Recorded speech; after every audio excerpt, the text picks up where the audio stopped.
मुलगा अभ्यासामध्ये सारखा नसतो, पण प्रत्येकच मुलामध्ये काहीच चांगलं नाही, प्रत्येकामध्ये काही ना काही चांगलं असतं. त्याचं जे चांगलं आहे ते जर आपण पुढे नेलं तो जीवनामध्ये खंबीरपणे उभा राहू शकतो, त्या कलेचा तो वापर करू शकतो. आता नवीन जी एज्युकेशन पॉलिसी आलेली आहे ही स्किल बेस्ड आहे. याच्यामध्ये वेगवेगळ्या कला विद्यार्थ्यांना शिकवायचं, नुसतं अभ्यासानेच पुढे जात नाही. आणि शाळेमधला जो अभ्यास आहे जरी तो जीवनामध्ये आवश्यक असला तरी त्यापेक्षाही वेगळ्या गोष्टी ज्या आहेत त्या पण शिकणं खूप आवश्यक असतो. हे पुस्तकी नॉलेज आहे, बाकीचं नॉलेज पण असणं आवश्यक असतं. आणि मला या ठिकाणी सांगताना खूप आनंद होतो आहे. म्हणजे मी नेहमीच सांगते की आपल्या शाळेचे विद्यार्थी, स्पेशली हायस्कूल मेनचे, गव्हर्नमेंट स्कूल्सचे जे विद्यार्थी असतात ते ऑलराऊंडर असतात. म्हणजे तुम्ही एखाद्या कॉन्व्हेंटच्या मुलांशी यांना कम्पेअर नका करू. यांचं जी हुशारी आहे ना ती खूप वेगळी आहे. म्हणजे एखादा कॉन्व्हेंटचा विद्यार्थी जो 3 लाख 5 लाख 15 लाख रुपये देऊन शिकतो की नाही, तर त्या विद्यार्थ्याला फक्त केबिन जॉब करता येतो, जो की प्रत्येकाला उपलब्ध होत नाही.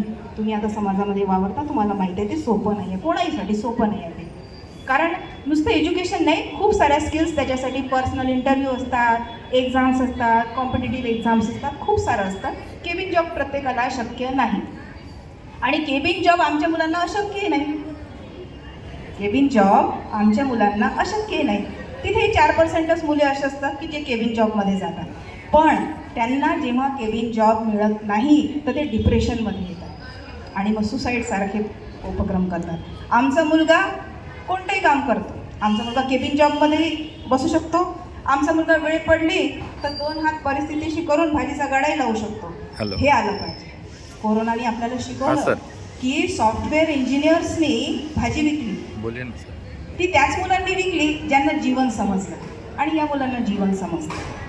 त्याच्यामुळे आपले मुलं खूप हुशार आहेत. म्हणजे माझे तर मुलं खूप हुशार आहेत, हायस्कूल मेनचे मुलं खूप हुशार आहे, ऑलराऊंडर आहे. तुम्ही आताच पाहिलं की कोणत्याही प्रकारची जास्त इन्व्हेस्टमेंट न करता आपल्या मुलांनी खूप छान जो आहे या ठिकाणी खूप चांगलं प्रदर्शन केलं आपल्या कलेचं. त्याच्यामुळे आपण खूप कौतुक केलं पाहिजे. आम्ही तर खूप काही यावर्षी जे तुम्हाला माहिती आहे शतक महोत्सवी वर्ष आहे आमचं, 100 वर्षे या शाळेला पूर्ण झालेली आहे. आणि हे विद्यार्थी इतके लकी आहे की यांना काय मिळणार आहे ना तर तुम्ही कल्पनाही नाही करू शकत. आम्ही आता सगळ्या माजी विद्यार्थी 1924 ते 2024 या संपूर्ण 100 वर्षाचे जे माजी विद्यार्थी आहे ते सगळं गोळा केले. 2,500 विद्यार्थ्यांपर्यंत पोहोचलो. गेले तर 30-40 हजार असतील, पण आम्ही 5,000चं टार्गेट ठरवलं होतं, वर्षभरात ते कंप्लीट करू. आणि या 2,500 विद्यार्थ्यांपैकी मला अतिशय आनंद होतो की आम्ही त्यांचे 2 दिवस आता मेळावे घेतले, शाळा सगळी घेऊन मेळावा घेतला. 27 आणि 28 इतका सुंदर रिस्पॉन्स आहे की विद्यार्थी शाळेसाठी काहीही करायला तयार आहे. आणि खूप सारे देणग्या दिल्या विद्यार्थ्यांनी, अजून जाहीर करतात आहेत. आणि या सगळ्यांमधून आपले हे जे विद्यार्थी आहेत ना यांना कॉन्व्हेंटमध्ये जे फॅसिलिटीज असतात ना ते फ्री ऑफ चार्ज आपण विद्यार्थ्यांना उपलब्ध करून देणार आहोत. लवकरच एक प्रोजेक्ट, सोलार प्रोजेक्ट या ठिकाणी जो आहे तो उभारला जाणार आहे, ज्याच्यामध्ये फ्री ऑफ कॉस्ट आपल्याला इलेक्ट्रिसिटी उपलब्ध राहील. म्हणजे कॉम्प्युटर लॅब झाली किंवा आणखीन जे आपण फॅसिलिटीज उपलब्ध करू त्याचं मेंटेनन्सची सुविधा आम्ही आधीच करणार आहोत. त्यानंतर स्मार्ट क्लासरूम, डिजिटल क्लासरूम ज्याला म्हणतात ते उपलब्ध या ठिकाणी होणार आहे. कॉम्प्युटर लॅब उपलब्ध होणार आहे. अभ्यासिका लायब्ररी, ॲडव्हान्स लायब्ररी ज्याच्यासाठी 800-900 रुपये लोकांना पे करावे, ती ॲडव्हान्स लायब्ररी या ठिकाणी उपलब्ध होणार आहे. स्पर्धा परीक्षेचे क्लासेस आम्ही या ठिकाणी सुरू करणार आहे. म्हणजे इतक्या योजना येणार आहेत की या मुलांचं भवितव्य, कुठेच आपले मुलं कमी पडता कामा नये त्या मुलांपेक्षा. आणि हे सगळं कसं फ्री ऑफ कॉस्ट तुम्हाला, म्हणजे जे काही गव्हर्नमेंटच्या फॅसिलिटीमध्ये ज्या पद्धतीने तुमचं शिक्षण सुरू आहे यासाठी कोणत्याही प्रकारचा त्याच्यासाठी पैसा किंवा फीज आकारल्या जाणार नाही. तर मला हे तुम्हाला सांगायचं होतं की हे सगळं या ठिकाणी उपलब्ध होणार आहे. आणि त्याच्यासाठी सरांनी आता सांगितलं की आपण काय करतो, नुसतं कम्पेअर करतो. कम्पेअर नका करू, थोडंसं पुढे या. आपल्याला आमच्या खूप जास्त अपेक्षा नाही आहे. युनिफॉर्म त्याच्यामध्ये खूप जर असेल परिस्थिती तर आम्ही त्यांच्याकडून ॲप्लिकेशन घेतले आणि त्यांना मदतसुद्धा केली युनिफॉर्मसाठी. आपली अशा प्रकारची जबाबदारी आहे की युनिफॉर्ममध्ये त्याला इथे शिक्षा होते. आणि मुलं काय, लहान मुलं विसरून जातात, घरी जाऊन खेळायला गेले की ते हेही सांगायला विसरतात की मला आज शिक्षा झाली होती. आणि यांनी काय होतं, शाळेचं इम्प्रेशन खराब होतं. आम्ही तुमच्या मुलांसाठी करतो की कॉन्व्हेंटसारखा तुमचा मुलगा आमच्या शाळेमध्ये राहिला पाहिजे. तुम्ही पण ते करा की कॉन्व्हेंटसारखा माझा मुलगा शाळेत गेला पाहिजे. तुम्ही के जीचा मुलगा पाहता की टिफिन वॉटर बॅग आपल्याला ते त्याचं पाहणं आवडतं, पण आपल्या मुलांनी पण तसं राहायला पाहिजे, तेही थोडंसं करा. म्हणजे काय होईल की सिरियसनेस त्याच्यामध्ये येईल. आपण सिरियस राहू तर ते पण सिरियस राहतील. युनिफॉर्ममध्ये नाही, घरून टोकल्या जाईल, शाळेतही टोकल्या जाईल, करेल ना तो चूक, एखाद्या वेळेस असूनही घालणार नाही, मग आम्ही टाईट करू, पण आम्ही त्याला टाईट करतो त्याच्याजवळ शूजच नाही.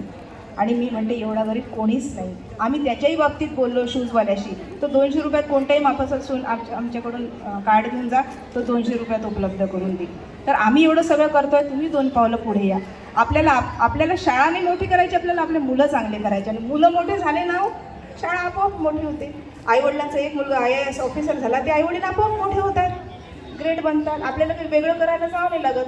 आपलं मुलांकडे थोडंसं लक्ष द्या, आपोआप तुमच्या मुलासोबत तुम्ही मोठे व्हाल आणि आम्ही मोठे व्हाल. त्यासाठी वेगळे प्रयत्न करावे लागणार नाही, कारण तुमच्या प्रगतीमध्ये आमची प्रगती आहे. जसं तुमचं मूल खूप छान झालं, 10वीचा रिझल्ट असतो ना, हे शिक्षक इतके उडतात, माझ्याकडे 90 मिळाले, तो शिक्षक तुम्हाला इतका आनंद होतो, त्याच्यापेक्षा जास्त शिक्षकाला होत असतो.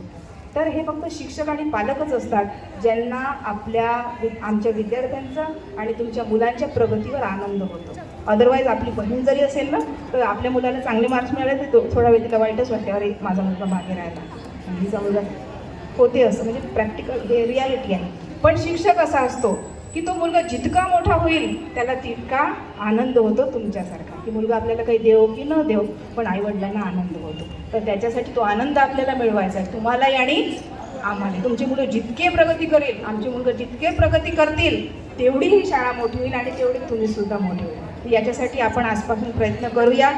कॉन्व्हेंटमध्ये न जाता आपल्या शाळेला कॉन्व्हेंटच्या वरच्या लेव्हलचं बनवूया, असा संकल्प आम्ही केलेला आहे. तुम्हीसुद्धा करा. आणि दुसरं की अबसेंट नका राहू. तब्येतीचं कारण असेल तर ठीक आहे, तब्येतीसाठी, पण अदरवाईज गावाला जातोय, थोडेसे असे प्लॅनिंग करा की सुट्टी आली, सुट्टीमध्ये जा.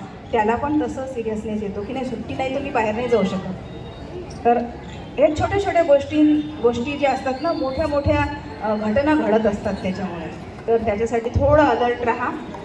केलं असेल आतापर्यंत तर फारच छान, ज्यांनी केलं नसेल तर त्यांनी आता थोडंसं करून पहा. आपण दोघेही मेहनत करू ना, तेव्हा त्या मुलाचं भविष्य